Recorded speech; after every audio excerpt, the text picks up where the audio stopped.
पावन पवित्र हजूरी अंदर जुड़ बैठे सतसंगी जनों, महाराज बाणी दे विच कहंदे ने भावें लोहे दी अपनी पूरी आयु दे विच इन्नी कीमत नहीं हुंदी, बहुत बहुमुल्ली धात लोहा नहीं है, पर वो लोहा जदों पारस दे नाल छोह लै लैंदा है, वो लोहा भी कंचन बन जाता है, सोना बन जाता है। इवें भावें आम लकड़ की जिंदगी च इन्नी वडियाई नहीं है, पर जदों वो वाली लकड़ पारस चंदन का संग कर लैंदी है, उस दे विच भी सुगंधी पैदा हो जाती है। कहते कबीर पारस चंदन है, तिन है एक सुगंध, दोवां दा सुभाव एक वर्गा है। तेह मिल तेयु ऊतम भये, लोह काठ निर्गंध। ਜਿਹੜੇ ਲੋਹੇ ਦੇ ਵਿੱਚ ਕੋਈ ਗੁਣ नहीं सी, ਜਦੋਂ ਪਾਰਸ ਨੂੰ ਮਿਲਿਆ ਉਹ ਲੋਹਾ ਵੀ ਬੜਾ ਬਹੁਮੁੱਲਿਆ ਬਣ ਗਿਆ, ਕਿਉਂਕਿ ਸੋਨੇ ਦਾ ਰੂਪ ਉਹਨੇ ਧਾਰਨ ਕਰ ਲਿਆ। ਉਹੀ ਲੱਕੜ ਜਿਹਨੇ ਚੰਦਨ ਦਾ ਸੰਗਤ ਕੀਤੀ, ਉਹ ਛੋਟੀ ਜੀ ਲੱਕੜੀ ਚੰਦਨ ਦੀ ਸੰਗਤ ਦੇ ਨਾਲ ਖੁਸ਼ਬੂ ਵਾਲੀ ਬਣ ਪਈ। ਇਵੇਂ ਜਿਹੜੇ ਮਨੁੱਖ ਦੁਨੀਆ ਦੇ ਵਿੱਚ ਬਿਲਕੁਲ ਔਗਣਹਾਰੇ ਹੁੰਦੇ ਨੇ, ਜਿਵੇਂ ਜਿਵੇਂ ਸੰਗਤ ਕਰਨੀ ਆਰੰਭ ਕਰਦੇ ਨੇ, ਸੰਗਤ ਕਰਨ ਦੇ ਨਾਲ ਮਤ ਜਿਹੜੀ ਹੈ, ਸਮਝ ਜਿਹੜੀ ਹੈ, ਉਹ ਵੱਧਦੀ ਹੈ। ਸਮਝਣ ਦਾ ਤੇ ਸੋਚਣ ਦਾ ਦਾਇਰਾ ਵੱਧਦਾ ਹੈ। वैसे जिंदगी विच मनुख की समझ खाण पीण ते सीमित खड़ी रहिंदी है। इस तो अगे वो जिंदगी विच वेख ही नहीं पाउंदा। जिंदगी दे विच मनुख किसी ना किसी वस्तु दे विच सुत्ता होया है, जागया होया नहीं है। एक ते सुपना हुंदा है, ਜਿਹੜਾ ਸੁਪਨਾ ਅੱਖਾਂ ਬੰਦ ਹੋਣ ਉਦੋਂ ਵੇਖਿਆ ਜਾਂਦਾ ਹੈ। ਉਸ ਸੁਪਨੇ ਦਾ ਵੀ ਜ਼ਿਕਰ ਗੁਰਬਾਣੀ 'ਚ ਆਇਆ ਹੈ। ਇੱਕ ਉਹ ਵਾਲਾ ਸੁਪਨਾ ਵੀ ਹੈ ਜਿਹੜਾ ਅੱਖਾਂ ਖੁੱਲੀਆਂ 'ਚ ਵੇਖਿਆ ਜਾਂਦਾ ਹੈ। ਉਹਨੂੰ ਹੀ ਮਹਾਰਾਜ ਨੇ ਕਿਹਾ ਜਾਗ ਲੇਹੋ ਰੇ ਮਨਾ ਜਾਗ ਲੇਹੋ। ਉਸੇ ਚੀਜ਼ ਨੂੰ ਜਾਗਣ ਦੀ ਗੱਲ ਕੀਤੀ ਹੈ। हरेक मनुख की चेतना किसी ना किसी चीज़ में सुती हुई है। कोई अपने आप को कुछ समझी बैठा है, कोई कुछ समझी बैठा है, कोई राजा समझी बैठा है, कोई गरीब समझी बैठा है, कोई हिंदू समझी बैठा है, कोई मुसलमान समझी बैठा है, कोई किसी जात का बनी बैठा है, किसी वर्ण का बनी बैठा है, पर चेतना का ना कोई जात है ना वर्ण है। यही जिहड़ियां चीज़ां ने, यही विकार ने भटका पैदा करते हैं मनुख के अंदर। जिस दिन ये हौली हौली ये भटका दूर होना शुरू होएगा, हौली हौली ये भटका खत्म होएगा, निर्मल जल की प्राप्ति मनुख नूं हो जाएगी। परमात्मा के नाम की उस दी वडियाई इनू प्राप्त होएगी। जिमें धरती दे विच असीं वेखदे हां पानी है, पर वो पानी दबिया पिया है, रेता नाल दबिया पिया है, पत्थरां नाल, कंकरां नाल, मिट्टी नाल दबिया पिया है। जिमें कोई सियाणा मनुख खुदाई करनी शुरू करता है, ਮਿੱਟੀ ਪੱਟਦਾ ਹੈ, ਪੱਥਰ ਪੱਟਦਾ ਹੈ, ਪੱਟ ਕੇ ਰੇਤਾ ਪੱਟਦਾ ਹੈ, ਥੱਲੋਂ ਪਾਣੀ ਨਿਕਲ ਆਉਂਦਾ ਹੈ।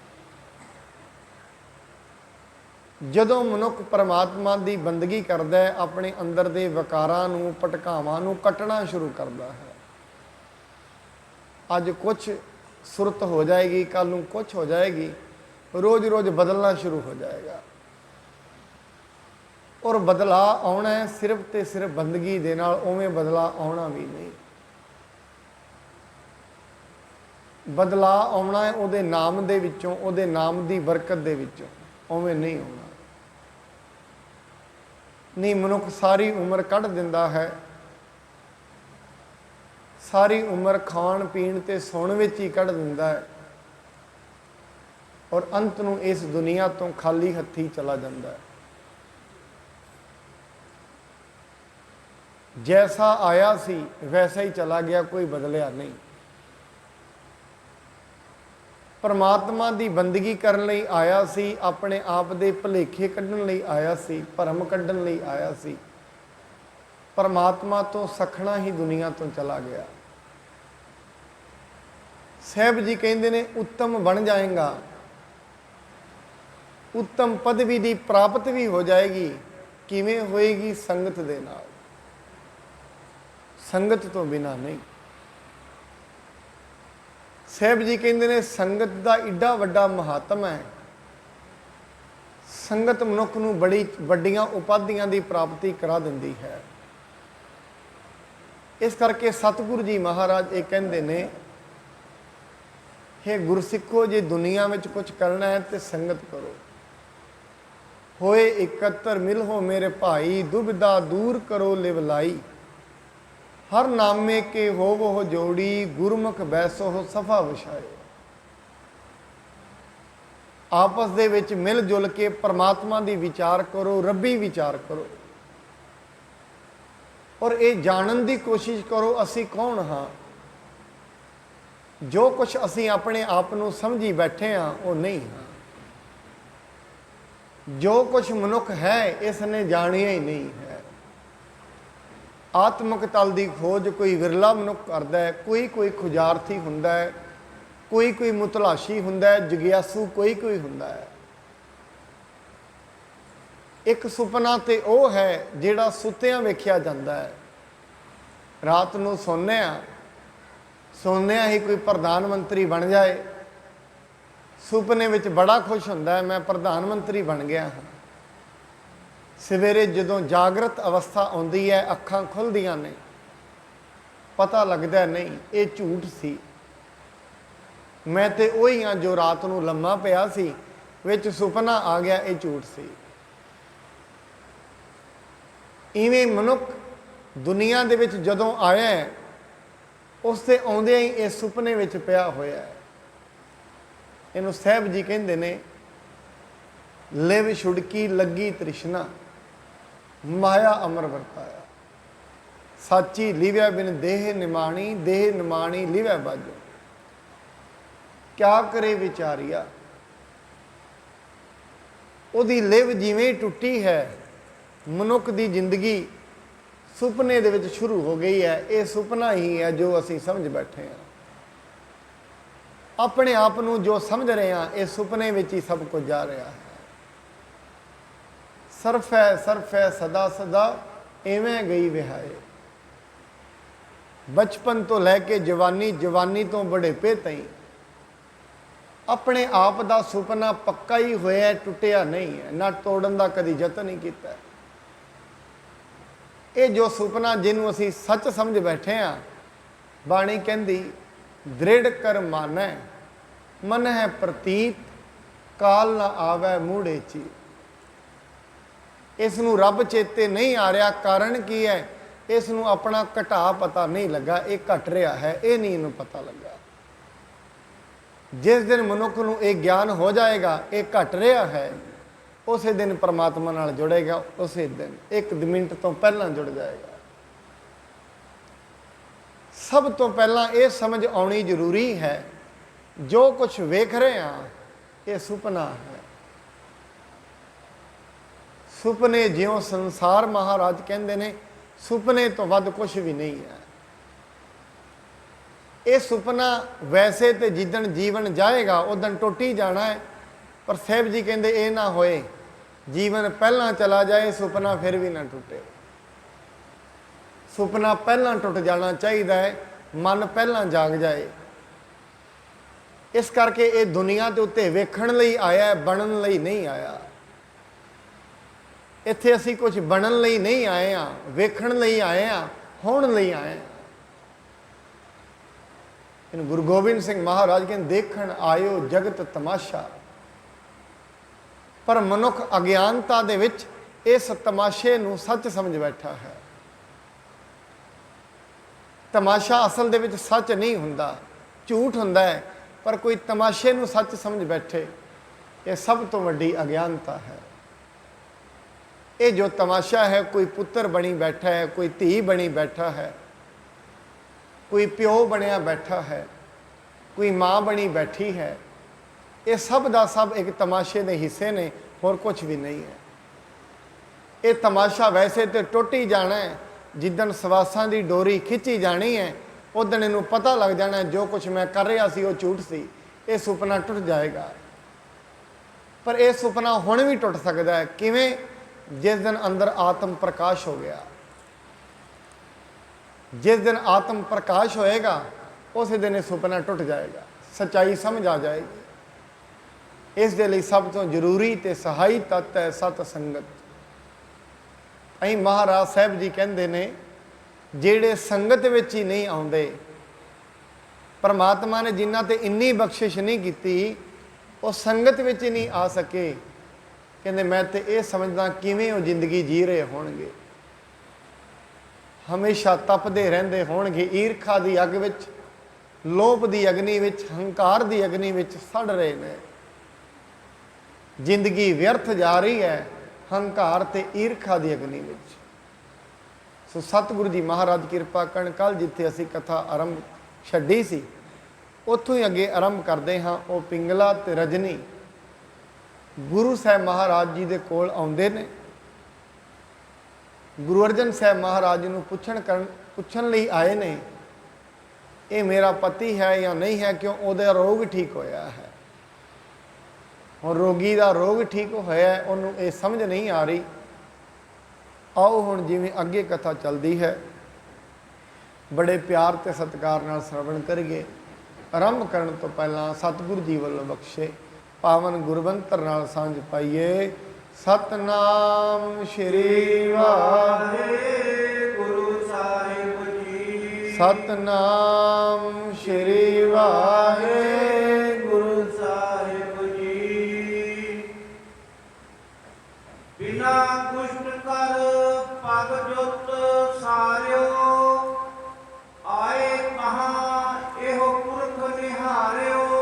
ਉਹ ਰਜਨੀ ਕਹਿੰਦੀ ਹੈ, ਮਹਾਰਾਜ ਇਹਨੂੰ ਮੈਂ ਪਿੰਗਲੇ ਨੂੰ, ਮੇਰਾ ਪਤੀ ਤੇ ਪਿੰਗਲਾ ਸੀ, ਉਹ ਪਾਵਨ ਸਰੋਵਰ ਦੇ ਕੋਲ ਮੈਂ ਇਸ ਨੂੰ ਛੱਡ ਕੇ ਗਈ ਸੀ।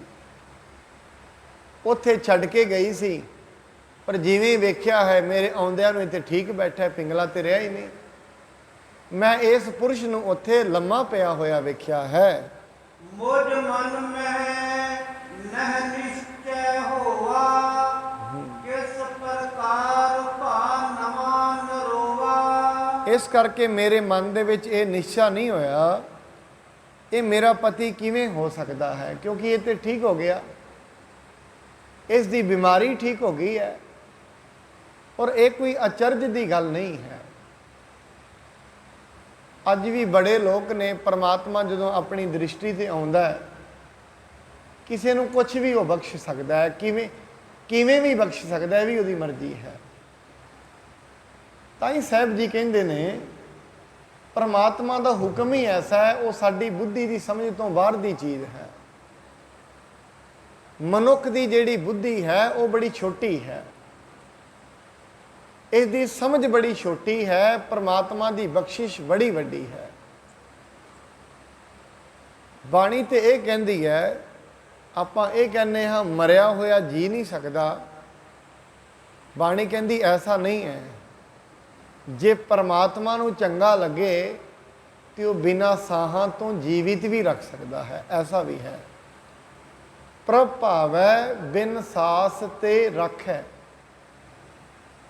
ਬਿਨਾਂ ਸਾਹਾਂ ਤੋਂ ਮਨੁੱਖ ਜੀਵਿਤ ਰਹਿ ਸਕਦਾ ਹੈ। ਹੁਣ ਆਮ ਬੁੱਧੀ ਦੀ ਪਕੜ ਵਿੱਚ ਇਹ ਗੱਲ ਨਹੀਂ ਆਏਗੀ। ਜਿਹੜੇ ਲੋਕ ਡਾਕਟਰੀ ਵਿਗਿਆਨ ਨੂੰ ਬਿਲਕੁਲ ਹੀ ਆਪਣਾ ਗੁਰੂ ਸਮਝ ਬੈਠੇ ਨੇ, ਪੀਰ ਸਮਝ ਬੈਠੇ ਨੇ, ਉਹ ਤੇ ਇਸ ਗੱਲ ਨਾਲ ਘੱਟੋ ਘੱਟ ਰਾਜੀ ਨਹੀਂ ਹੋਣਗੇ। ਸਾਹਾਂ ਤੋਂ ਬਿਨਾਂ ਕਿਵੇਂ ਜੀਵਿਤ ਰਹਿ ਸਕਦਾ। ਪਰ ਸਾਹਿਬ ਕਹਿੰਦੇ ਨੇ ਅਸਲ 'ਚ ਇਹ ਵੀ ਉਹਦਾ ਹੁਕਮ ਹੀ ਹੈ। ਹੋ ਸਕਦਾ ਹੈ ਡਾਕਟਰੀ ਵਿਗਿਆਨ ਦੀ ਨਿਗਾਹ ਦੇ ਵਿੱਚ ਇਹ ਗੱਲ ਆਈ ਨਾ ਹੋਏ, ਆ ਜਾਏਗੀ, ਅੱਜ ਨਹੀਂ ਆਏਗੀ, 1000 ਸਾਲ ਬਾਅਦ ਆ ਜਾਏਗੀ, ਆਏਗੀ ਜ਼ਰੂਰ। ਬੜੀਆਂ ਐਸੀਆਂ ਚੀਜ਼ਾਂ ਨੇ ਜਿਹੜੀਆਂ ਵਿਗਿਆਨ ਦੀ ਨਿਗਾਹ ਦੇ ਵਿੱਚ ਬੜੀ ਲੇਟ ਆਈਆਂ ਨੇ। ਜਿਵੇਂ ਧਰਤੀ ਦਾ ਗ੍ਰੈਵਿਟੇਸ਼ਨਲ ਫੋਰਸ ਹੈ ਨਾ, ਜਿਹਨੂੰ ਗੁਰਤਵਾਕਰਸ਼ਣ ਬਲ ਕਹਿੰਦੇ ਆ, ਜਿਹਦੇ ਕਰਕੇ ਜਹਾਜ਼ ਉੱਡਦੇ ਨੇ। ਜਿਸ ਦਿਨ ਰਾਈਟ ਬ੍ਰਦਰਸ ਨੇ ਜਹਾਜ਼ਾਂ ਦਾ ਮਾਡਲ ਬਣਾਇਆ, ਉਹ ਲੋਕਾਂ ਨੂੰ ਕਹਿਣ ਲੱਗੇ ਕਿ ਐਸੀ ਚੀਜ਼ ਬਣਾਵਾਂਗੇ ਜਿਹੜੀ ਹਵਾ ਦੇ ਵਿੱਚ ਉੱਡਿਆ ਕਰੇਗੀ। ਲੋਕੀ ਕਹਿੰਦੇ ਨੇ ਕਮਲੇ ਹੋ ਗਏ, ਹਵਾ ਦੇ ਵਿੱਚ ਲੋਹਾ ਕਿਵੇਂ ਉੱਡ ਸਕਦਾ ਹੈ? ਹਵਾ ਦੇ ਵਿੱਚ ਲੋਹੇ ਦੀ ਚੀਜ਼ ਸੁੱਟੀਏ ਤੇ ਥੱਲੇ ਆ ਜਾਂਦੀ ਹੈ, ਕਿਵੇਂ ਉੱਡ ਸਕਦਾ? ਕਹਿੰਦੇ ਉੱਡਿਆ ਕਰੇਗਾ। ਲੋਕਾਂ ਨੇ ਨਹੀਂ ਮੰਨਿਆ, ਸਗੋਂ ਉਹਨਾਂ ਨੂੰ ਪਾਗਲ ਕਿਹਾ।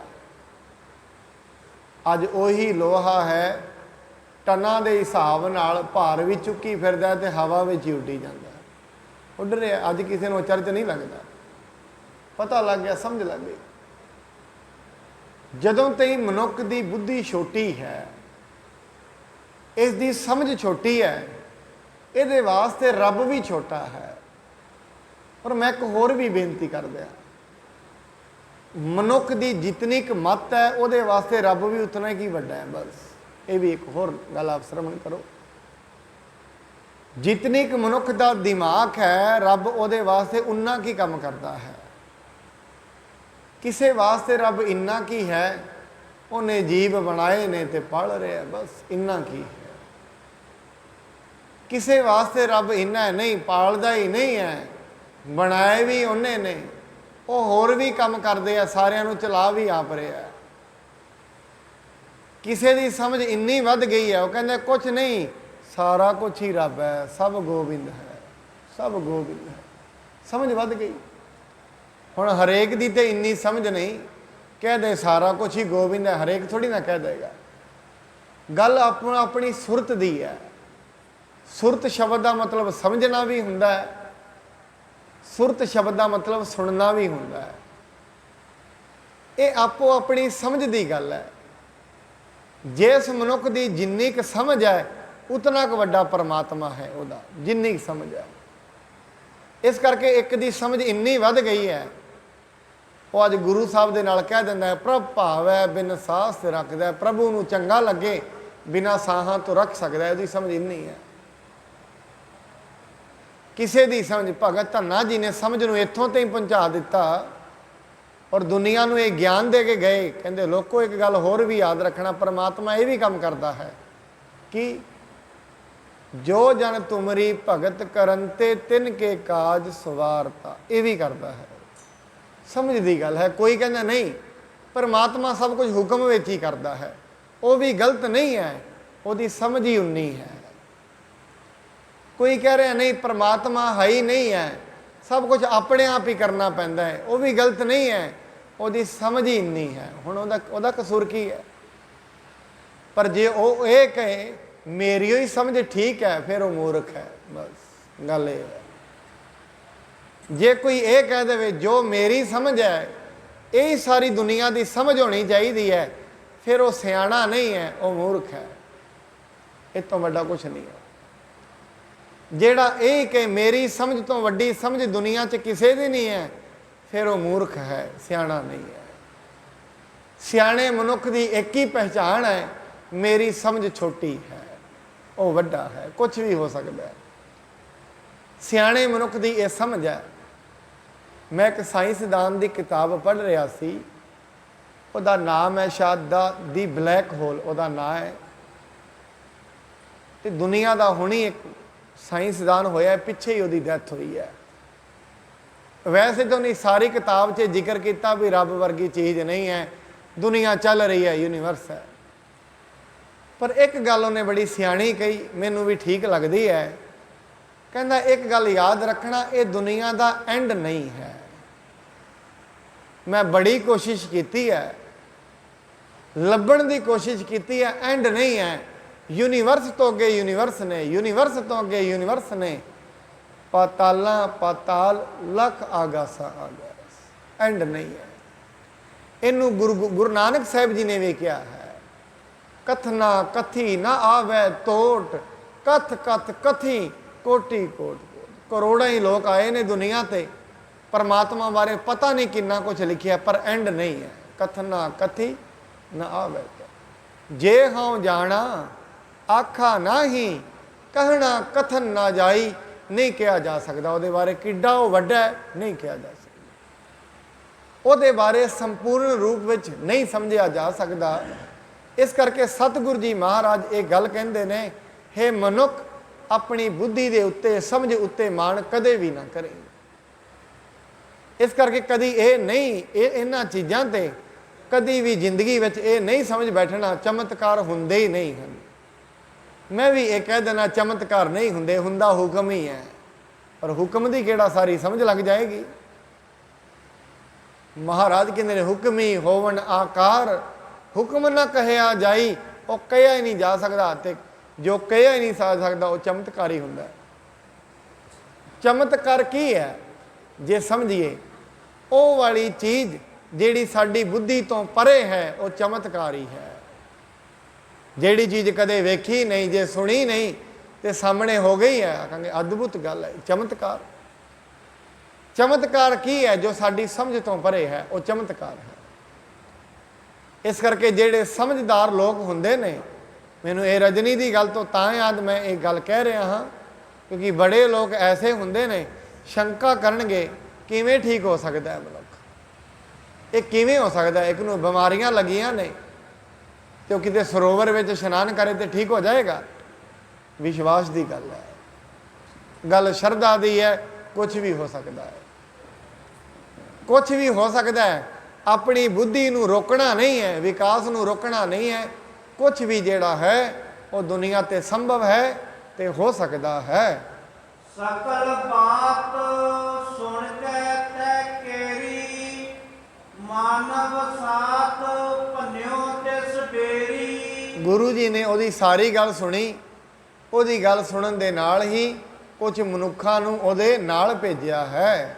ਪਿੰਗਲ ਦੇਹ ਵਿਖੇ ਵੱਡ ਰੋਗ, ਤੂੰ ਕਹੋ ਕੈਸੇ ਭਇਓ ਅਰੋਗ। ਕਹਿੰਦੇ ਉਸ ਮਨੁੱਖ ਨੇ ਇਸ ਤਰ੍ਹਾਂ ਕਿਹਾ, ਉਹਨੂੰ ਪੁੱਛਿਆ, ਭਾਈ ਤੂੰ ਦੱਸ ਵੀ ਤੇਰੀ ਦੇਹ ਤੇ ਜਿਹੜੀ ਕੋੜੀ ਸੀ, ਕੋੜ ਦੀ ਲੱਗੀ ਹੋਈ ਜਿਹੜੀ ਤੇਰੀ ਦੇਹ ਹੈ, ਉਹ ਕਿਵੇਂ ਠੀਕ ਹੋ ਗਈ ਹੈ? ਸਕਲ ਜਥਾਰਥ ਬਾਤ ਸੁਨਾਵੋ, ਨਾਹੇ ਤਾ ਵੱਡ ਸਜਾਏ ਕੋ ਪਾਵੋ। ਕਹਿੰਦੇ ਸੱਚੋ ਸੱਚ ਗੱਲ ਦੱਸ, ਨਹੀਂ ਤੇ ਤੈਨੂੰ ਬੜੀ ਸਜ਼ਾ ਮਿਲੇਗੀ।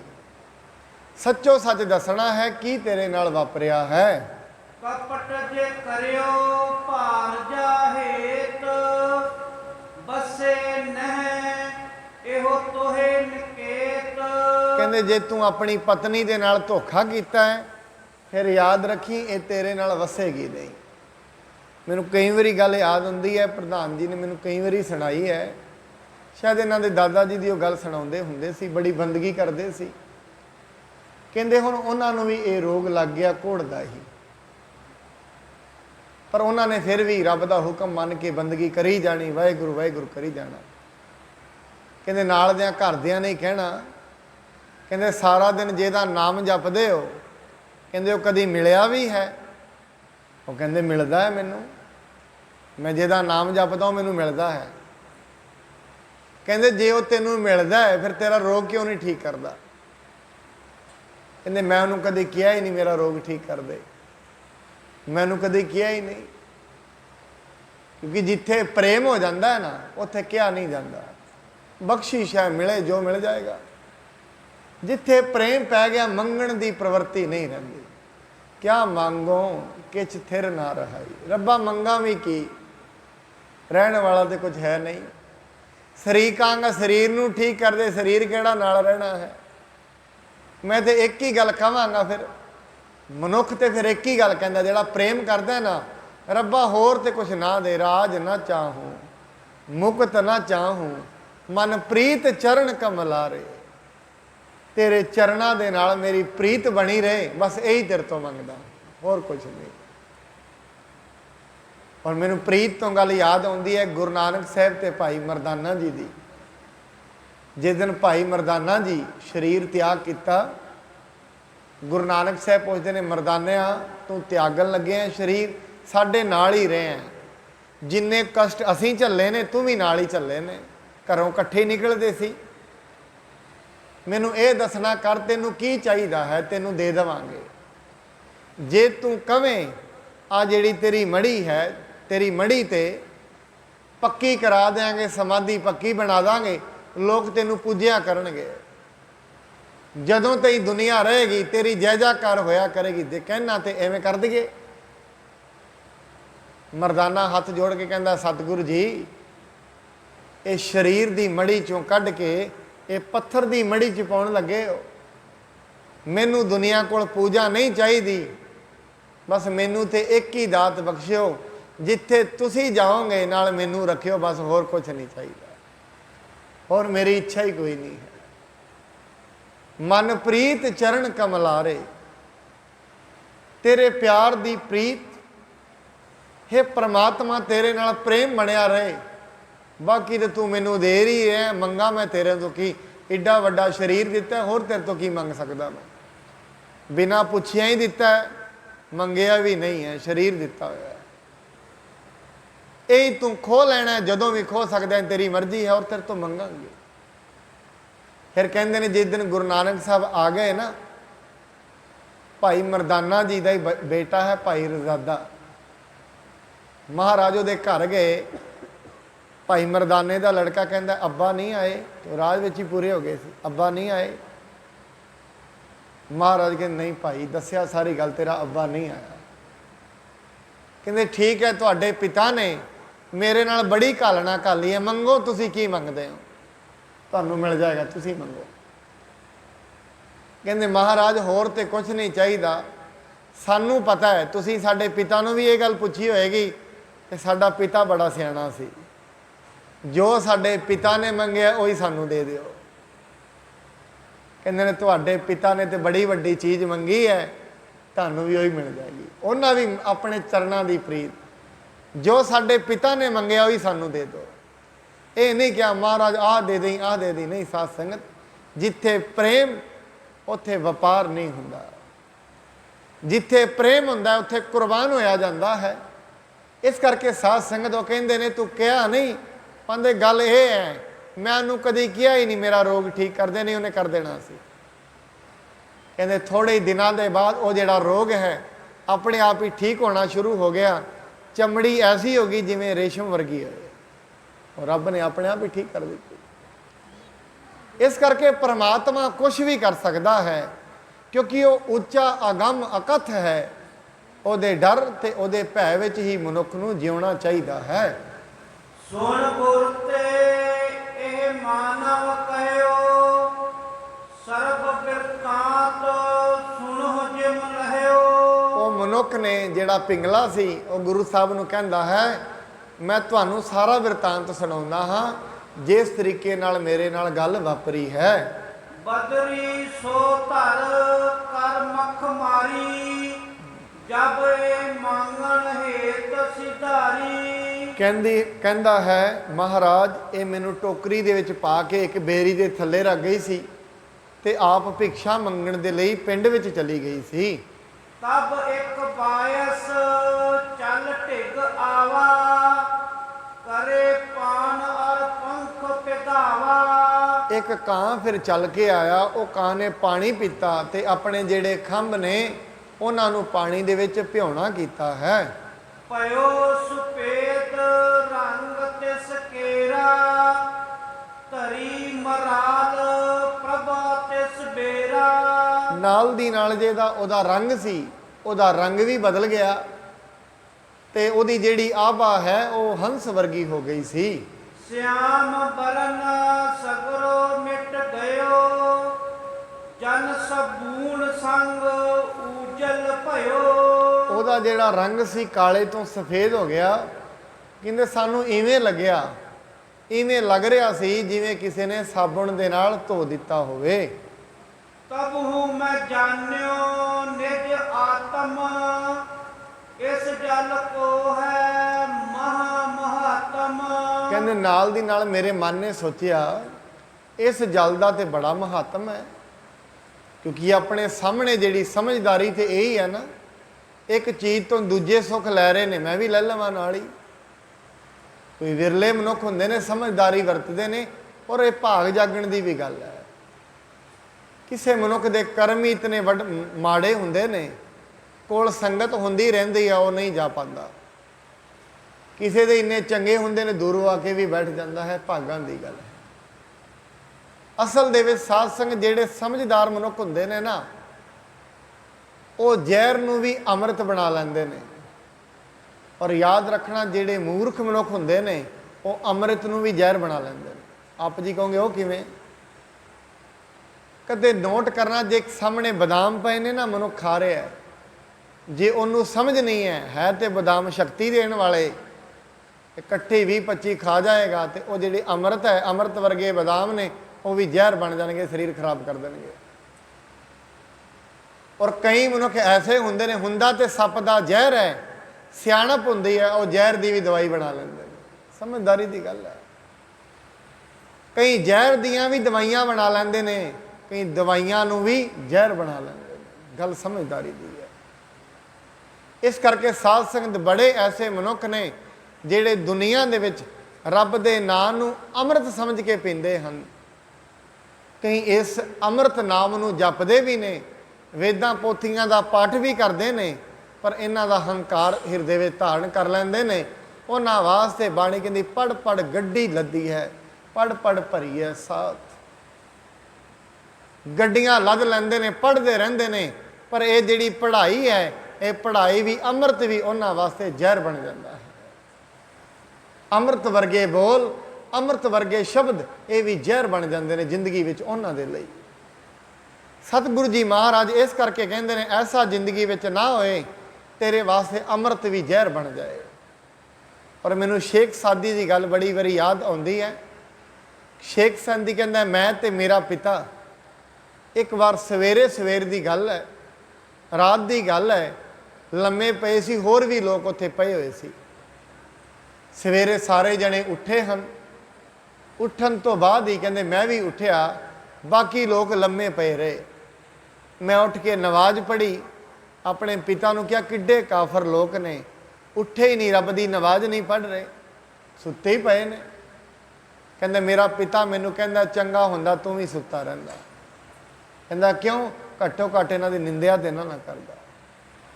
ਤੂੰ ਅੰਮ੍ਰਿਤ ਕਮਾ ਕੇ ਵੀ ਉਹਨੂੰ ਜ਼ਹਿਰ ਬਣਾ ਲਿਆ, ਸੇਵਾ ਕਮਾ ਕੇ ਵੀ ਜ਼ਹਿਰ ਬਣਾ ਲਈ। ਬਾਣੀ ਕਹਿੰਦੀ ਹੈ ਦਾਨ ਦੇ ਕੇ ਵੀ ਲੋਕੀ ਜ਼ਹਿਰ ਬਣਾ ਲੈਂਦੇ ਨੇ, ਤੀਰਥਾਂ ਤੇ ਇਸ਼ਨਾਨ ਕਰਕੇ ਵੀ ਤੀਰਥਾਂ ਨੂੰ ਜ਼ਹਿਰ ਬਣਾ ਲੈਂਦੇ ਨੇ। ਤੀਰਥ ਵਰਤ ਅਰ ਦਾਨ ਕਰ, ਮਨ ਮੈਂ ਧਰੈ ਗੁਮਾਨ, ਨਾਨਕ ਨੇਹ ਫਲ ਜਾਤ ਤੇ ਜਿਉ ਕੁੰਚਰ ਇਸਨਾਨ। ਜਿਵੇਂ ਹਾਥੀ ਇਸ਼ਨਾਨ ਕਰਦਾ ਹੈ, ਪਹਿਲਾਂ ਇਸ਼ਨਾਨ ਕਰਨ ਲਈ ਜਾਂਦਾ, ਇਸ਼ਨਾਨ ਕਰ ਵੀ ਆਉਂਦਾ, ਆ ਕੇ ਮਿੱਟੀ ਫਿਰ ਪਾ ਲੈਂਦਾ। ਫਿਰ ਐਸਾ ਇਸ਼ਨਾਨ ਕੀਤਾ, ਐਸਾ ਨਹੀਂ ਕੀਤਾ, ਧਾਰਮਿਕ ਕਾਰਿਆ ਕੀਤਾ, ਪਰ ਉਸ ਕਾਰਿਆ ਦਾ ਵੀ ਹੰਕਾਰ ਆ ਗਿਆ। ਯਾਦ ਰੱਖਣਾ, ਇਹ ਅੰਮ੍ਰਿਤ ਵਰਗੇ ਕੰਮ ਵੀ ਉਸ ਦੇ ਲਈ ਜ਼ਹਿਰ ਬਣ ਜਾਂਦੇ ਹਨ।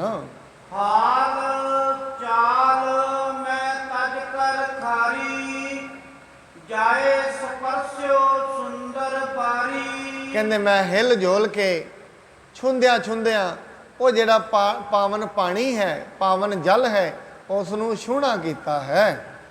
ਜਬ ਪੂਰਬ ਮੈਂ ਹਾਥ ਪਿਕੋਏ, ਤਾਸ ਕਾਲ ਅੰਗੁਰੀ ਜੁਤ ਹੋਏ। ਜਿਵੇਂ ਹੀ ਮੈਂ ਆਪਣੀ ਉਂਗਲੀ ਨੂੰ ਪਾਣੀ ਦੇ ਵਿੱਚ ਭਿਉਣਾ ਕੀਤਾ, ਜਲ ਵਿੱਚ ਭਿਗੋਇਆ ਹੈ, ਨਾਲ ਦੀ ਨਾਲੀਆਂ ਮੇਰੀਆਂ ਉਂਗਲਾਂ ਹਨ। ਪਿੰਗਲਾ ਕਹਿੰਦਾ ਹੈ ਮੈਨੂੰ ਇਵੇਂ ਲੱਗਿਆ ਜਿਵੇਂ ਇਹ ਕੰਮ ਕਰ ਰਹੀਆਂ ਨੇ ਠੀਕ ਹੋ ਗਈਆਂ ਹਨ। ਸਾਰੋ ਪਰਿਓ ਬੀਚ ਮੈਂ ਜਾਈ, ਅਸ ਕਾਇਆ ਆਪਣੀ ਦ੍ਰਿਸ਼ਟਾਈ। ਫਿਰ ਮੈਂ ਆਪਣੇ ਸਾਰੇ ਸਰੀਰ ਨੂੰ ਪਾਣੀ ਵਿੱਚ ਡੋਬ ਦਿੱਤਾ, ਜਿਸ ਕਰਕੇ ਇਹ ਮੇਰੀ ਪਿੰਗਲੇ ਵਰਗੀ ਕਾਇਆ ਇਹ ਠੀਕ ਹੋ ਗਈ ਉਸ ਜਲ ਦੇ ਵਿੱਚ ਇਸ਼ਨਾਨ ਕਰਨ ਦੇ ਨਾਲ।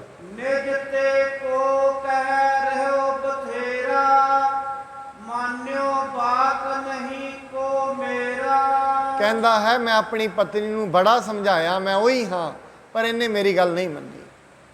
ਔਰ ਸਾਧ ਸੰਗਤ ਤਤਸ਼ਨੀ ਐਸਾ ਕੰਮ ਹੋ ਸਕਦਾ। ਬਾਣੀ ਕਹਿੰਦੀ ਹੈ ਜਾ ਕੇ ਹਿਰਦੈ ਵਿਸ਼ਵਾਸ ਪ੍ਰਭ ਆਇਆ, ਤਤ ਗਿਆਨ ਤਿਸ ਮਨ ਪ੍ਰਗਟਾਇਆ।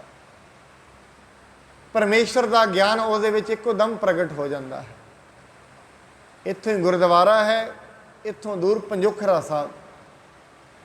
ਜੇ ਗੁਰੂ ਕਰਨ ਤੇ ਆਏ, ਪਰਮਾਤਮਾ ਕਰਨ ਤੇ ਆਏ, ਜਿਨ੍ਹਾਂ ਨੂੰ ਸੁਣਦਾ ਨਹੀਂ, ਜਿਹੜੇ ਬੋਲ ਨਹੀਂ ਪਾਉਂਦੇ, ਉਹਨਾਂ ਲੋਕਾਂ ਨੂੰ ਗੂੰਗਿਆਂ ਕੋਲੋਂ ਵੀ ਅਰਥ ਕਰਾ ਸਕਦੇ ਨੇ। ਐਸਾ ਹੋ ਸਕਦਾ ਹੈ।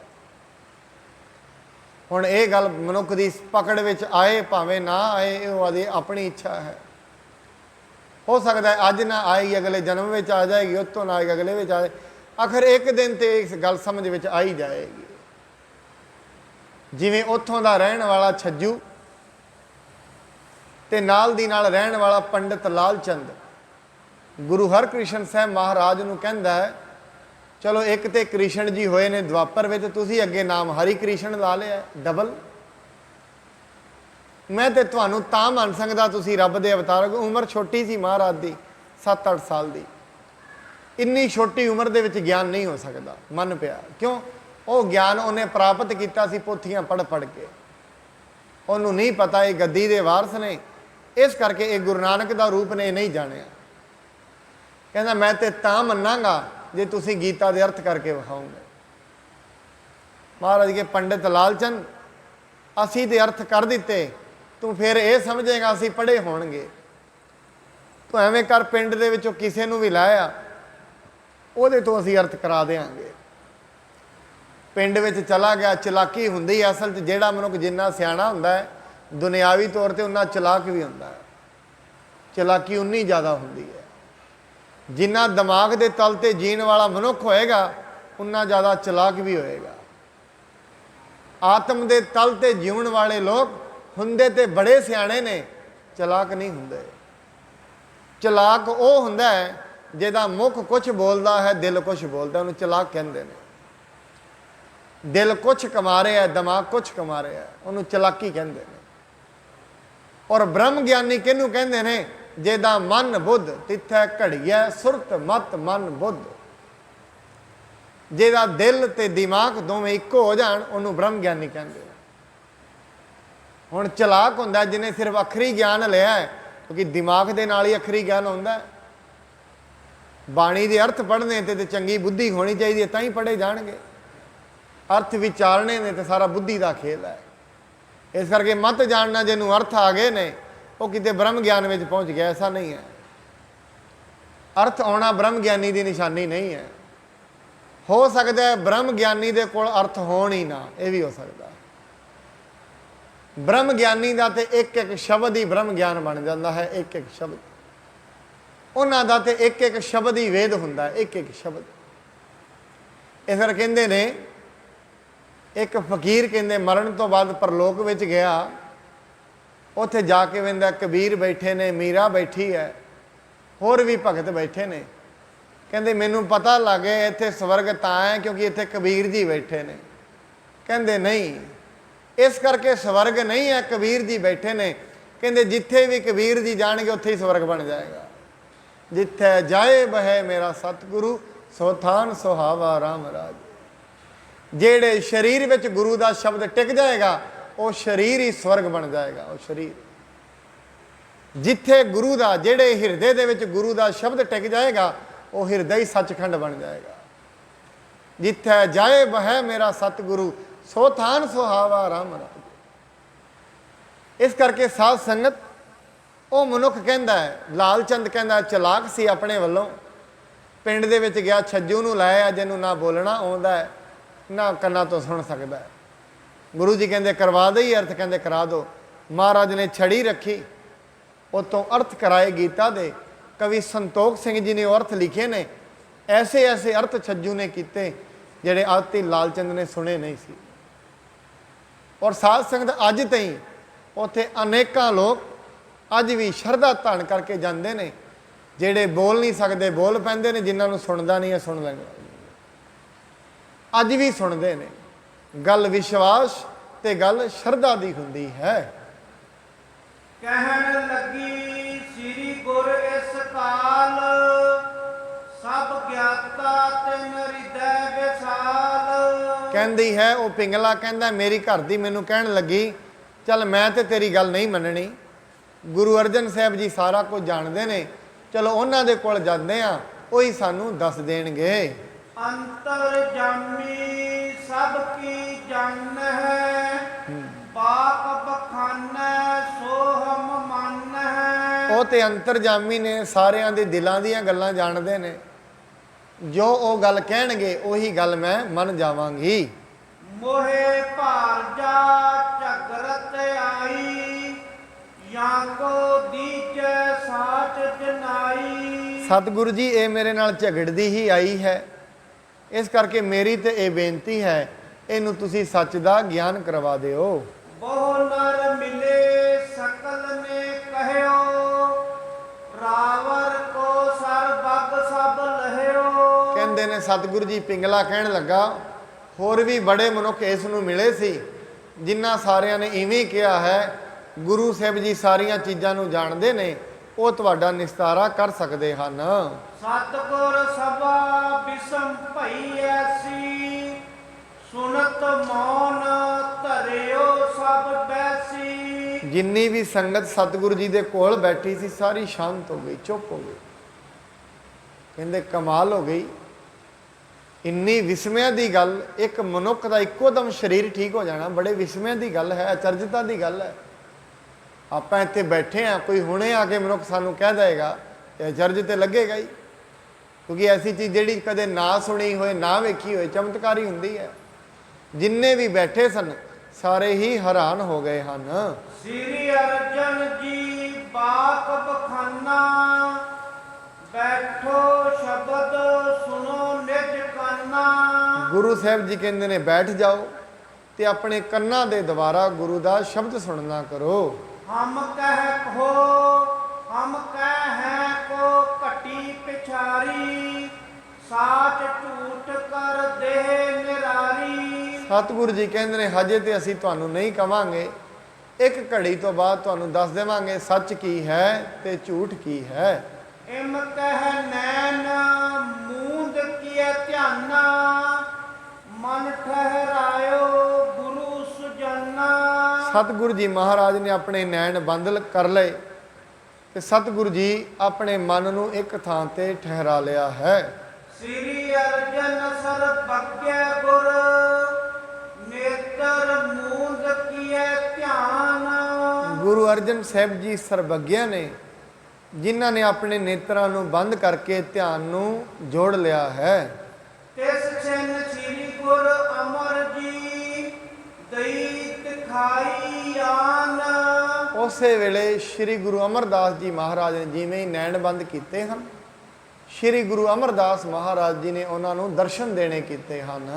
ਧਿਆਨ ਥਿਰੇ ਔਰ ਮੈਂ ਗੁਰ ਆਏ, ਸਕਲ ਬਾਤ ਕੋ ਭੇਵ ਜਨਾਏ। ਧਿਆਨ ਦੇ ਵਿੱਚ ਟਿਕਿਆ ਹੀ ਗੁਰੂ ਸਾਹਿਬ ਜੀ ਨੇ ਸਾਰੀ ਗੱਲ ਦਾ ਜਿਹੜਾ ਭੇਤ ਹੈ ਉਹ ਦੱਸਣਾ ਕੀਤਾ ਹੈ। ਇਹ ਨਰ ਸਾਚੀ ਭਾਖਤ ਬਾਤ, ਜਬ ਸੋ ਨਾਹਤ ਤੈ ਤਬ ਸੁਕਰਾਤ। ਹੁਣ ਇਹ ਗੱਲ ਗੁਰੂ ਅਮਰਦਾਸ ਜੀ ਨੇਤਰ ਬੰਦ ਨੇ ਸਤਿਗੁਰੂ ਜੀ ਉਹ ਦੱਸ ਰਹੇ ਨੇ ਸਾਰੀ ਗੱਲ ਵੀ ਸੱਚ ਕੀ ਹੈ ਤੇ ਝੂਠ ਕੀ ਹੈ। ਸਾਧ ਸੰਗਤ ਪਰ ਇਹ ਕੋਈ ਅਤ ਕਥਨੀਆਂ ਨਹੀਂ, ਦੁਨੀਆ ਦਾ ਬੜਾ ਵੱਡਾ ਫਿਲੋਸਫਰ ਹੋਇਆ ਸੁਕਰਾਤ। ਸੁਕਰਾਤ ਅਕਸਰ ਹੀ ਇੱਕ ਗੱਲ ਕਿਹਾ ਕਰਦਾ ਸੀ, ਕਹਿੰਦੇ ਜਦੋਂ ਵੀ ਮੈਂ ਕਿਸੇ ਗਲਤ ਕੰਮ ਵੱਲ ਜਾਂਦਾ ਹੁੰਦਾ ਸੀ ਨਾ, ਮੇਰੇ ਅੰਦਰ ਦੀ ਇੱਕ ਆਵਾਜ਼ ਮੈਨੂੰ ਰੋਕਦੀ ਸੀ ਤੇ ਆਪਣੀ ਜ਼ਿੰਦਗੀ ਵਿੱਚ ਉਹ ਵਿਸ਼ਵਾਸ ਹੀ ਕਰਦਾ ਰਿਹਾ ਮੇਰੇ ਅੰਦਰ ਇੱਕ ਦੇਵੀ ਆਵਾਜ਼ ਹੈ ਜਿਹੜੀ ਮੈਨੂੰ ਅੰਦਰੋਂ ਗਾਈਡ ਕਰਦੀ ਹੈ।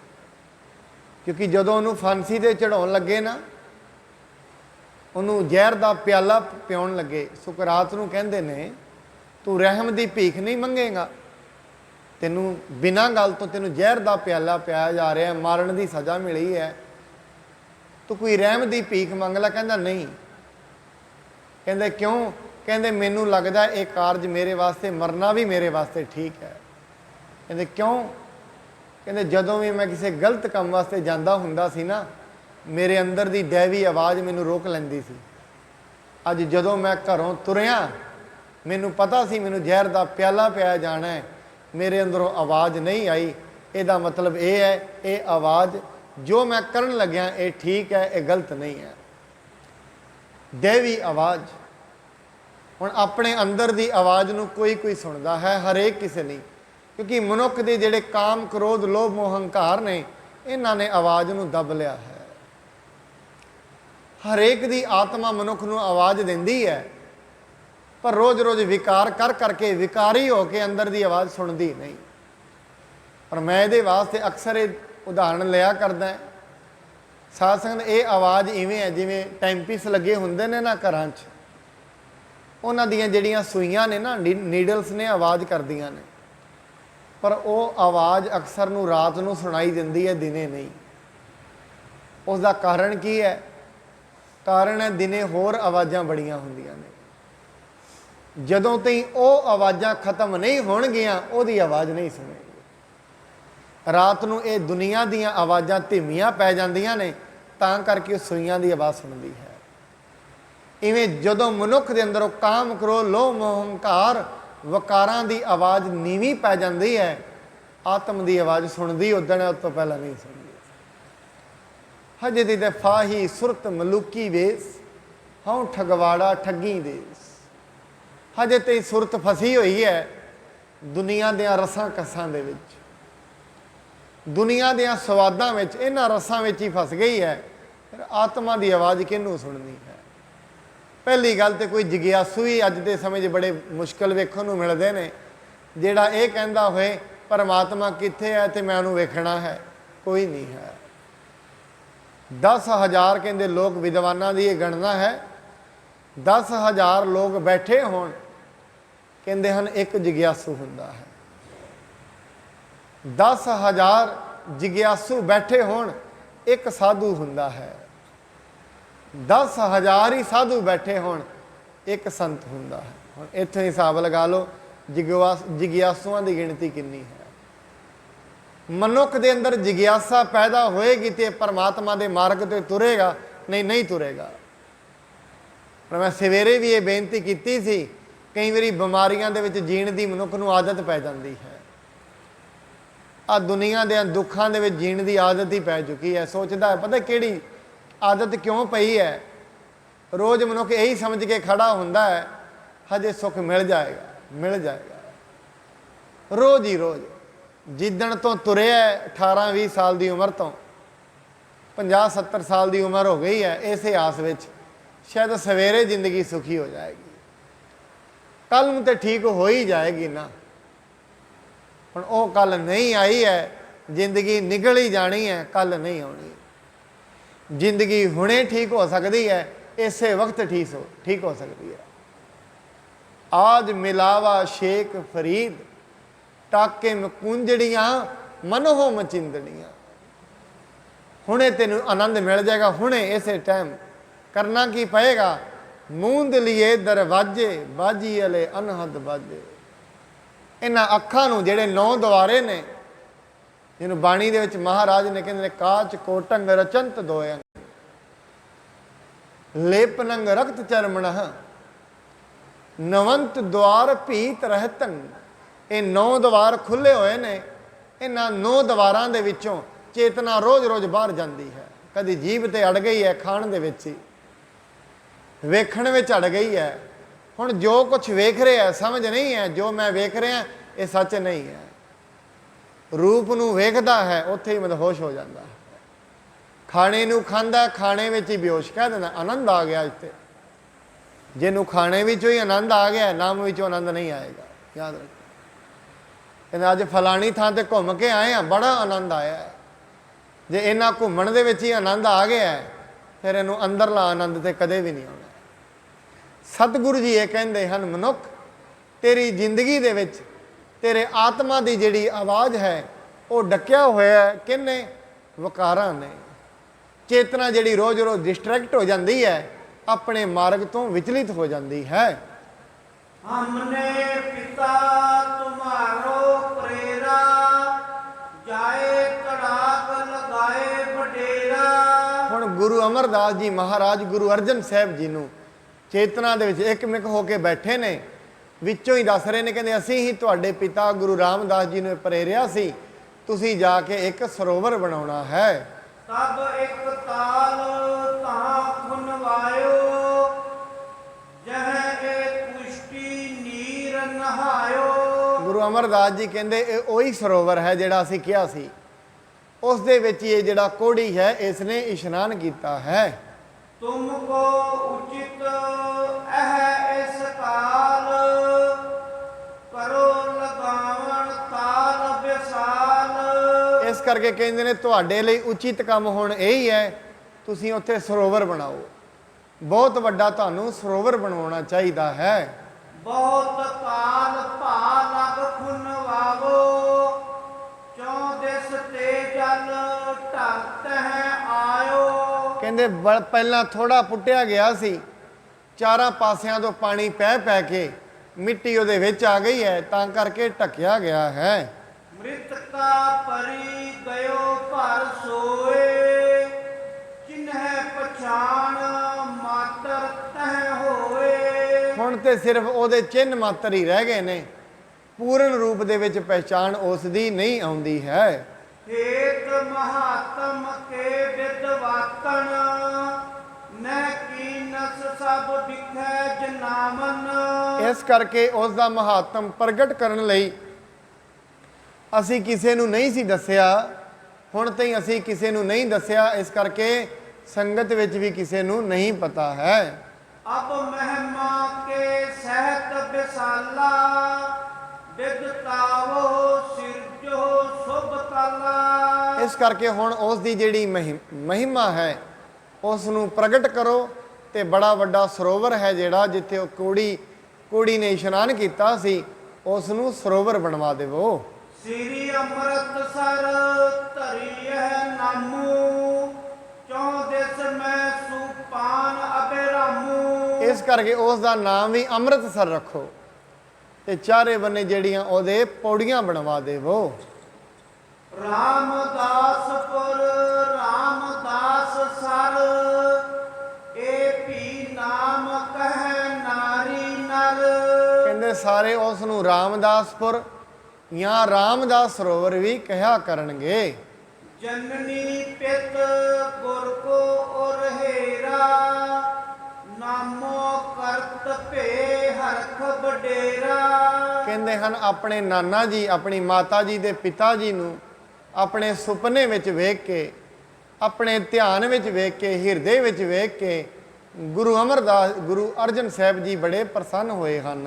श्री अर्जन गुर अंतरयामी मिस कर विद्वातव बल स्वामी। ਇਸ ਕਰਕੇ ਗੁਰੂ ਅਰਜਨ ਸਾਹਿਬ ਜੀ ਮਹਾਰਾਜ ਆਪਣੇ ਅੰਤਰ ਦੀ ਅੰਤਰਜਾਮਤਾ ਨੂੰ ਛੁਪਾਈ ਰੱਖਣਾ ਚਾਹੁੰਦੇ ਹਨ, ਪਰ ਉਸ ਜਿਹੜਾ ਸਥਾਨ ਹੈ ਉਸ ਨੂੰ ਪ੍ਰਗਟ ਕਰਨਾ ਚਾਹੁੰਦੇ ਹਨ। वहर मुखी प्रत नैन उगारे मनो कमल दल पे पुन सारे। ਕਹਿੰਦੇ ਫਿਰ ਮਹਾਰਾਜ ਜੀ ਨੇ ਆਪਣੇ ਪਾਵਨ ਨੇਤਰਾਂ ਨੂੰ ਖੋਲ੍ਹਣਾ ਕੀਤਾ ਹੈ, ਜਿਵੇਂ ਕਮਲ ਦੇ ਫੁੱਲ ਖਿੜਦੇ ਹਨ ਐਵੇਂ ਸਤਿਗੁਰੂ ਜੀ ਨੇ ਨੇਤਰ ਖੋਲ੍ਹੇ ਹਨ। परम प्रसीद बखान्यो ते सो सर्ब संदेह दूर कर हे सो। ਪਰਮ ਪ੍ਰਸੰਨ ਹੋ ਕੇ ਰਜਨੀ ਨੇ ਕਿਹਾ ਸਤਿਗੁਰੂ ਜੀ ਮੇਰੇ ਜਿੰਨੇ ਵੀ ਸ਼ੰਕੇ ਹਨ ਉਹਨਾਂ ਨੂੰ ਦੂਰ ਕਰਨਾ ਕਰੋ। निश्चय यही तोर पर तारा मैं कीनस हम पर उपकारा। ਕਹਿੰਦੇ ਅਸਲ ਦੇ ਵਿੱਚ ਇਹੀ ਤੇਰਾ ਪਤੀ ਹੈ ਤੇ ਤੂੰ ਸਾਡੇ ਤੇ ਬੜਾ ਵੱਡਾ ਪਰਉਪਕਾਰ ਕੀਤਾ ਹੈ। त्रिंग काल के चाहत ऐसे तीर्थ परखन हो वह कैसे। ਕਹਿੰਦੇ ਬੜੇ ਲੰਮੇ ਸਮੇਂ ਤੋਂ ਅਸੀਂ ਚਾਹ ਰਹੇ ਸੀ ਤੀਰਥ ਕਿਵੇਂ ਪ੍ਰਗਟ ਹੋਏਗਾ, ਤੇ ਅੱਜ ਇਹ ਕਿਸੇ ਬਹਾਨੇ ਦੇ ਨਾਲ ਹੀ ਪ੍ਰਗਟ ਹੋ ਗਿਆ ਹੈ। ਸ੍ਰੀ ਗੁਰੂ ਰਾਮਦਾਸ ਬਚ ਕਹਿਓ, ਕਉਆ ਨਾਏ ਹੰਸ ਜਹ ਲਹਿਓ। ਕਹਿੰਦੇ ਗੁਰੂ ਰਾਮਦਾਸ ਮਹਾਰਾਜ ਨੇ ਤੇ ਪਹਿਲਾਂ ਹੀ ਬਚਨ ਕੀਤਾ ਹੈ, ਉੱਥੇ ਕਊਆ ਵੀ ਨਹਾ ਕੇ ਹੰਸ ਬਣ ਜਾਇਆ ਕਰੇਗਾ। ਸੋ ਸ੍ਰੀ ਅੰਮ੍ਰਿਤਸਰ ਸੋ ਸ੍ਰੀ ਅੰਮ੍ਰਿਤਸਰ ਜੀ ਜਾਨੋ, ਇਮ ਪਰਖਨ ਤਿਸ ਥਲ ਕੋ ਮਹਾਨੋ। ਇਸ ਕਰਕੇ ਉਸ ਸਥਾਨ ਨੂੰ ਅੰਮ੍ਰਿਤਸਰ ਜਾਣੋ, ਇਹੀ ਇਸ ਸਥਾਨ ਦੀ ਵੱਡੀ ਪਰਖ ਹੈ। ਤੁਮ ਬਿਰਤਾਂਤ ਤੇ ਨਿਸ਼ਚੇ ਭਇਓ, ਜਗਤ ਨਰਨ ਕੋ ਸੰਸੇ ਗਇਓ। ਇਸ ਕਰਕੇ ਤੁਹਾਡੇ ਬਿਰਤਾਂਤ ਤੋਂ ਸਾਨੂੰ ਇਹ ਪਤਾ ਲੱਗਿਆ ਹੈ, ਉਹੀ ਸਥਾਨ ਅੰਮ੍ਰਿਤਸਰ ਹੈ ਔਰ ਸਥਾਨ ਪ੍ਰਗਟ ਹੋ ਗਿਆ ਹੈ। ਮਹੱਲਾ ਚੌਥਾ। ਅੰਮ੍ਰਿਤਸਰ ਸਤਿਗੁਰ ਸਤਿਵਾਦੀ, ਜਿਤ ਨਾਤੈ ਕਉਆ ਹੰਸ ਹੋਹੈ। ਕਹਿੰਦੇ ਗੁਰੂ ਜੀ ਕਹਿੰਦੇ ਹਨ, ਸੱਚ ਬੋਲਣ ਵਾਲੇ ਸਤਿਗੁਰੂ ਜੀ ਦੇ ਅੰਮ੍ਰਿਤ ਦੇ ਸਰੋਵਰ ਹਨ, ਜਿਸ ਵਿੱਚ ਇਸ਼ਨਾਨ ਕਰਨ ਦੇ ਨਾਲ ਕਊਆਂ ਦੀ ਬਿਰਤੀ ਵਰਗੇ ਮਨੁੱਖ ਵੀ ਹੰਸ ਬਣ ਜਾਂਦੇ ਹਨ। ਅਬ ਤੁਮ ਨਿਸ਼ਚਾ ਗ੍ਰਾਮ ਮਹਿ ਚਲੋ, ਭੋਰ ਭਏ ਹਮ ਸੰਗ ਲੈ ਚਲੋ। ਗੁਰੂ ਜੀ ਕਹਿੰਦੇ ਹੁਣ ਰਾਤ ਹੋ ਗਈ ਹੈ, ਰਜਨੀ ਨੂੰ ਕਹਿੰਦੇ ਨੇ ਹੁਣ ਤੁਸੀਂ ਪਿੰਡ ਵਿੱਚ ਚੱਲੋ, ਸਵੇਰੇ ਤੁਸੀਂ ਸਾਨੂੰ ਉੱਥੇ ਲੈ ਕੇ ਜਾਣਾ ਹੈ। ਪਾਵਨ ਥਾਨ ਜਨਾਵਨ ਕਰੀਐ, ਤਰਵਰ ਬਦਰੀ ਤਰਵਰ ਤਰੀਐ। ਇਸ ਕਰਕੇ ਸਾਨੂੰ ਤੁਸੀਂ ਉੱਥੇ ਲੈ ਜਾਣਾ ਹੈ ਜਿੱਥੇ ਪਾਵਨ ਬੇਰੀ ਦਾ ਦਰਖਤ ਹੈ। ਸੋ ਸਾਧ ਸੰਗਤ ਜੀ, ਇਹ ਸਤਿਗੁਰੂ ਜੀ ਮਹਾਰਾਜ ਨੇ ਰਜਨੀ ਦਾ ਸ਼ੰਕਾ ਦੂਰ ਕੀਤਾ ਹੈ। ਸਤਿਗੁਰੂ ਜੀ ਮਹਾਰਾਜ ਬਾਣੀ ਵਿੱਚ ਵੀ ਕਹਿੰਦੇ ਹਨ, ਜਿਵੇਂ ਜਿਵੇਂ ਮਨੁੱਖ ਤੇ ਮਿਹਰ ਹੁੰਦੀ ਹੈ, ਸਾਧਨ ਕੋਈ ਵੀ ਬਣਦਾ ਹੈ, ਕਿਉਂਕਿ ਦੁਨੀਆ ਵਿੱਚ ਪਰਮਾਤਮਾ ਸਾਧਨ ਬਣਾ ਕੇ ਮਨੁੱਖ ਦੀ ਮਦਦ ਕਰਦਾ ਹੈ। ਸਾਧਨ ਕਦੇ ਕੋਈ ਬਣ ਜਾਂਦਾ ਹੈ, ਕਦੇ ਕੋਈ ਬਣ ਜਾਂਦਾ ਹੈ। ਪਰਮਾਤਮਾ ਤੇ ਵਿਸ਼ਵਾਸ ਰੱਖਣਾ, ਉੱਤੇ ਅਟਲ ਵਿਸ਼ਵਾਸ ਰੱਖਣਾ, ਇਹੀ ਮਨੁੱਖ ਦੀ ਜ਼ਿੰਦਗੀ ਦਾ ਪਰਮ ਕਰਤੱਵਯ ਹੈ। ਉਹਦੇ ਨਾਲ ਪ੍ਰੇਮ ਵੀ ਕਰਨਾ ਤੇ ਉਹਦਾ ਡਰ ਵੀ ਰੱਖਣਾ, ਦੋਵੇਂ ਚੀਜ਼ਾਂ ਇਕੱਠੀਆਂ ਹੋਣੀਆਂ ਚਾਹੀਦੀਆਂ ਨੇ। ਜੇ ਉਸ ਦਾ ਡਰ ਨਹੀਂ ਹੈ, ਮਨੁੱਖ ਨਿਡਰ ਹੋ ਕੇ ਪਰਮਾਤਮਾ ਤੋਂ ਦੂਰ ਹੋ ਕੇ ਆਕੀ ਹੋ ਕੇ ਜ਼ਿੰਦਗੀ 'ਚ ਬੜੇ ਵੱਡੇ ਮਾੜੇ ਕਰਮ ਕਰ ਬੈਠਦਾ ਹੈ, ਜਿਸ ਦੀ ਸਜ਼ਾ ਉਹਨੂੰ ਅਕਸਰ ਭੁਗਤਣੀ ਪੈਂਦੀ ਹੈ। ਜਾਂ ਤੇ ਸਜ਼ਾ ਆਪਣੇ ਸਰੀਰ ਦੇ ਵਿੱਚ ਦੀ ਭੁਗਤਦਾ ਹੈ, ਬੱਚਿਆਂ ਵਿੱਚ ਦੀ ਭੁਗਤਦਾ ਹੈ, ਕਿਸੇ ਨਾ ਕਿਸੇ ਤਰੀਕੇ ਨਾਲ ਪਰੇਸ਼ਾਨ ਹੁੰਦਾ ਹੈ, ਸਜ਼ਾਵਾਂ ਜ਼ਰੂਰ ਭੁਗਤਣੀਆਂ ਪੈਂਦੀਆਂ ਨੇ। ਸਤਿਗੁਰੂ ਜੀ ਕਹਿੰਦੇ ਨੇ, ਕਰਮ ਕੋਈ ਵੀ ਮਾੜਾ ਕਰੋ, ਉਹਦੀ ਸਜ਼ਾ ਅਵਸ਼ਯ ਮਿਲਦੀ ਹੈ। ਕਿਉਂਕਿ ਜਿਹੜਾ ਵੀ ਕਰਮ ਕਰਾਂਗੇ, ਭਾਵੇਂ ਅੱਖਾਂ ਨਾਲ ਮਾੜਾ ਵੇਖਾਂਗੇ, ਕੰਨਾਂ ਨਾਲ ਮਾੜਾ ਸੁਣਾਂਗੇ, ਜ਼ੁਬਾਨ ਦੇ ਨਾਲ ਮਾੜਾ ਬੋਲ ਦਿਆਂਗੇ, ਮਨ ਵਿੱਚ ਮਾੜਾ ਸੋਚ ਲਵਾਂਗੇ, ਉਸ ਦੇ ਭਾਵ ਸਾਡੇ ਹਿਰਦੇ ਵਿੱਚ ਬਣ ਜਾਣਗੇ। ਫਿਰ ਜਿਹੜੇ ਉਹ ਭਾਵ ਨੇ, ਉਹ ਅਗਲੇ ਜਨਮ ਵਿੱਚ ਲੈ ਜਾਣਗੇ ਜਾਂ ਇੱਥੇ ਸਾਨੂੰ ਸਜ਼ਾਵਾਂ ਦੇਣਗੇ। ਇਸ ਕਰਕੇ ਇਹਨਾਂ ਚੀਜ਼ਾਂ ਤੋਂ ਬਚਣਾ ਚਾਹੀਦਾ ਹੈ। ਸੰਗਤ ਵਿੱਚ ਆ ਕੇ ਮਤ ਨਿਰਮਲ ਹੁੰਦੀ ਹੈ, ਮਨ ਜਾਗਦਾ ਹੈ, ਆਪਣੇ ਪਰਮ ਪ੍ਰਯੋਜਨ ਦਾ ਪਤਾ ਲੱਗਦਾ ਹੈ। ਇੰਨੀਆਂ ਬੇਨਤੀਆਂ ਪ੍ਰਵਾਨ, ਹੋਈ ਭੁੱਲ ਚੁੱਕ ਦੇ ਲਈ ਖਿਮਾ ਕਰਨੀ ਜੀ। ਸਤਿਗੁਰੂ ਜੀ ਮਹਾਰਾਜ ਇਹ ਕਿਰਪਾ ਕਰਨ, ਆਪ ਜਿੰਨੇ ਵੀ ਸਤਸੰਗੀ ਚੱਲ ਕੇ ਆਉਂਦੇ ਹੋ, ਸਾਰਿਆਂ ਦੇ ਸਿਰਾਂ ਤੇ ਮਿਹਰ ਭਰਿਆ ਹੱਥ ਰੱਖਣ, ਨਾਮ ਦੀ ਦਾਤ ਬਖਸ਼ਣ। ਨਾਲ ਚਲੋ ਦੋ ਪੰਕਤੀਆਂ ਆਪਾਂ ਸ਼ਬਦ ਦੀਆਂ ਪੜ੍ਹ ਹੀ ਲੈਂਦੇ ਹਾਂ। ਜੈਸਾ ਸਤਿਗੁਰ ਸੁਣੀਂਦਾ, ਜੈਸਾ ਸਤਿਗੁਰ ਸੁਣੀਂਦਾ, ਜੈਸਾ ਸਤਿਗੁਰ ਸੁਣੀਂਦਾ, ਜੈਸਾ ਸਤਿਗੁਰ ਸੁਣੀਂਦਾ, ਤੈਸੋ ਹੀ ਮੈਂ ਡੀਠ, ਤੈਸੋ ਹੀ ਮੈਂ ਡੀਠ, ਤੈਸੋ ਹੀ ਮੈਂ ਡੀਠ, ਤੈਸੋ ਹੀ ਮੈਂ ਡੀਠ।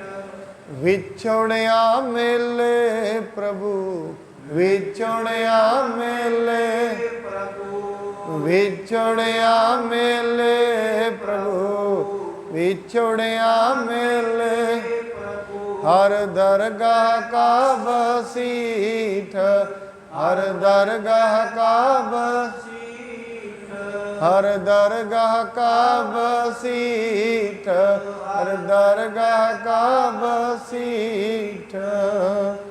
ਸੋ ਸਾਧ ਸੰਗਤ ਜੀ, ਸਤ ਸੰਗਤ ਗੁਰੂ ਉਹ ਮਹਾਨ ਸ਼ਕਤੀ ਹੈ। ਇਹ ਵਿਛੜੀ ਹੋਈ ਰੂਹ ਨੂੰ ਬਹੁਤ ਜਨਮ ਵਿਛੜੇ ਥੇ ਮਾਧੋ, ਇਹ ਜਨਮ ਤੁਮਾਰੇ ਲੇਖੇ। ਸਰੀਰ ਦੇ ਸਵਾਸ ਖਤਮ ਹੁੰਦੇ ਨੇ,